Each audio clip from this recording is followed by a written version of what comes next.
नमस्कार, मैं आपका होस्ट उत्कर्ष कुमार और आप देख रहे हैं UK podcast Utkarsh Kumar official and podcast channel. आज की जो अहम सुर्खियां हैं उससे हम सुबह सुबह आपको रूबरू कराने जा रहे हैं। सबसे बड़ी खबर यह है कि बिहार की नीतीश सरकार या एनडीए नीति सरकार जो है जिसको लीड नीतीश कुमार कर रहे हैं, बीजेपी और जेडीयू का एक ग्रैंड अलायंस है। साथ ही साथ हम पार्टी भी है और उपेंद्र कुशवाहा की भी पार्टी है। तो चुनाव से ऐन वक्त पहले नीतीश कुमार ने ये शतरंज की बाजी खेल दी है और का ये तारीफ योग्य कही जा सकती है। सिर्फ और सिर्फ अगर हम इसे चुनाव के नज़रिए से देखें तो चुनाव की तारीखों के ऐलान से ठीक पहले बिहार सरकार ने, नीतीश कुमार ने ये ऐलान कर दिया है कि बिहार के 1.67 करोड़ तकरीबन 2.25 करोड़ लोगों ग्राहकों को 125 यूनिट तक की बिजली फ्री कर दी जाएगी।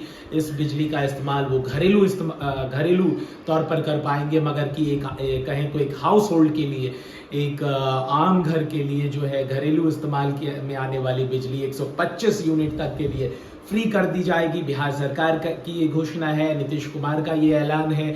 चुनाव से ऐन वक्त पहले ये ऐलान किया गया है। जो आचार संहिता, आदर्श आचार संहिता लागू होने से ठीक पहले का ये tactic and 100% election oriented move है और इसका जो है इसका हो सकता है कि फ़ायदा हो जेडीयू को। और जो बाकी पार्टियां, चाहे वो राजद हो या अन्य पार्टियां हो, वो भी दावा कर रही थी कि अगर सत्ता में आती है तो बिजली फ्री कर दी जाएगी।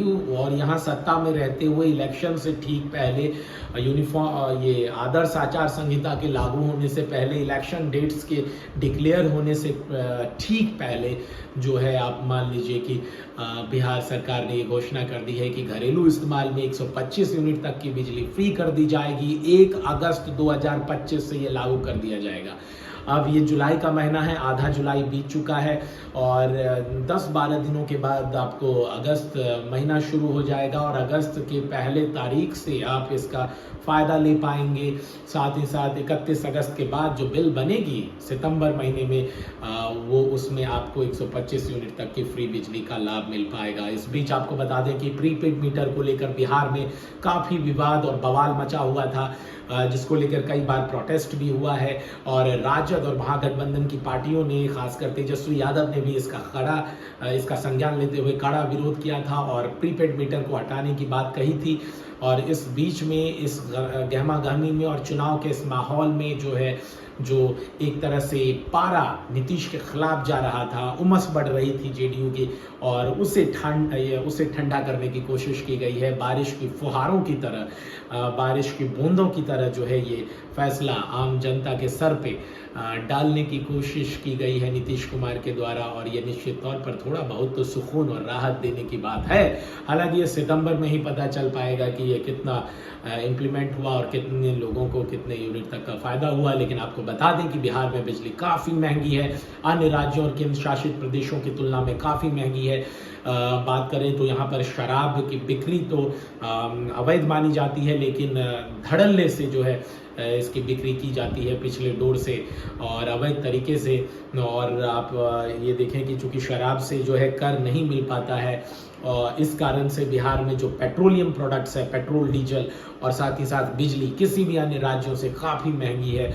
और अगर आप एक ठीक ठाक हाउस होल्ड में कुछ एक होम अप्लायंसेस के साथ इस्तेमाल करते हैं बिजली को, तो एक महीने में 2000, और वो भी स्टेट गवर्नमेंट सब्सिडी भी वो दिखाती है, उसमें ये जो है इस तरह की छूट के बावजूद 2000 तक का बिल आ जाएगा। हालांकि अभी भी बिहार सरकार उसमें फौरी तौर पर नाम का एक बिहार सरकार अनुदान सब्सिडी देती है और ये 125 यूनिट तक के डिस्काउंट आने पे क्या ये कोई असर डाल पाएगा, ये भी काफ़ी दिलचस्प होगा। क्योंकि अगर आपका बिल 5000 है तो अच्छी खासी सब्सिडी बिहार सरकार देती है, रेट काफ़ी ज़्यादा है पर यूनिट।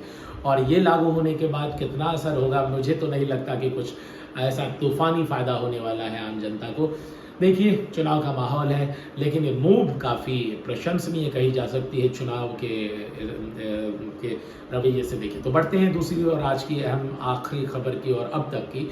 एनसीईआरटी ने अपने बुक में इतिहास का नया अवलोकन किया है, मिडेवल हिस्ट्री का अवलोकन किया है, मध्यकालीन भारत का अवलोकन किया है। जो मुगल सल्तनत था, मुगल शासन था, उसका अवलोकन किया है, जिसमें इसने औरंगजेब को कट्टर धार्मिक बता दिया है और अकबर द ग्रेट जो हुआ करता था इतिहास की किताबों में, कांग्रेस के रिजीम के दौरान लिखी गई एनसीईआरटी बुक्स में, अब वो क्रूर लेकिन सहिष्णु कहा गया है और रूथलेस, जो बाबर को भी रूथलेस कहा गया है, दुष्ट क्रूर जो भी बोलें।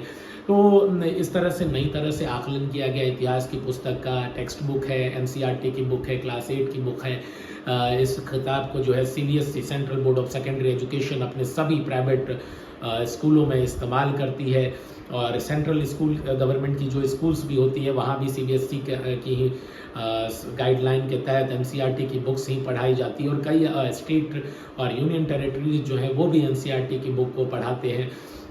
NCERT national council for educational research and training है, ये इसका हेडक्वार्टर नई दिल्ली है। ये मेन जो पाठ्यक्रम है, किताबें हैं, उसको तैयार करती हैं। ऐसा ही हर एक स्टेट में एससीईआरटी होती है, state council of research of educational research and training, और इसका हेडक्वार्टर भी हर एक स्टेट की राजधानी में होता है। बिहार है तो पटना, यूपी है तो लखनऊ, दिल्ली है तो दिल्ली, इस तरह से ये रहता है। तो एक तरह से विवाद छिड़ गया है। अब इसको विपक्ष अपने नज़रिए से देख रही है, पक्ष अपने नज़रिए से देख रही है। इलेक्शन का भी माहौल है, बिहार में विधानसभा चुनाव होने को है, साथ ही साथ आप देखें तो महाराष्ट्र में भी माहौल बन रहा है, पश्चिम बंगाल में भी अगले वर्ष विधानसभा चुनाव होने हैं। तो इसको लेकर ये काफ़ी दिलचस्प होने वाला है और इसमें माथापच्ची छात्रों को करनी पड़ेगी और इसके बाद जो परीक्षाएं होंगी उसमें छात्र किस तरह से परीक्षा की कॉपियां लिखेंगे और उसे आकलन करने वाला शिक्षक या प्राध्यापक, प्रोफेसर जो होंगे वो किस नज़रिए से उस कॉपी को, आंसर शीट को, आंसर बुकलेट को इवेलुएट करेंगे, ये भी काफ़ी दिलचस्प हो जाएगा।